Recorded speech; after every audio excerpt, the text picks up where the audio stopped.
లేదంటే సీనియర్ రాజకీయ నాయకులు రెస్పాండ్ అవుతున్నారంటే మీరు ఆలోచించండి.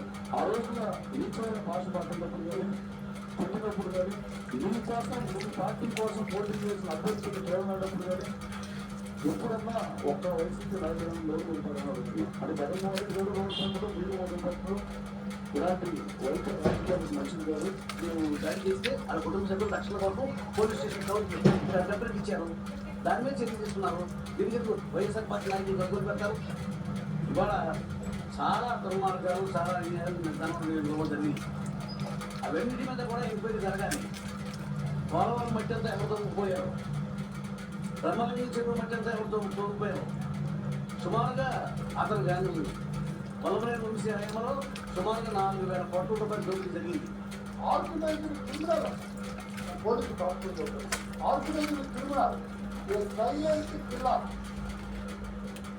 అతను ప్లాన్ వేస్తే పూర్వం పెట్టుకో తెలియదంట. ఏదైనా భూ కబ్జా చేయాలన్నా, ఎవరైనా ఒకరిని లేపాలన్నా, ఒకరి మీద అత్యాచారం చేయాలన్నా, అఘాయిత్యం చేయాలన్నా మూడో కంటే తెలియదంట. అంతటి నేర నిష్ఠ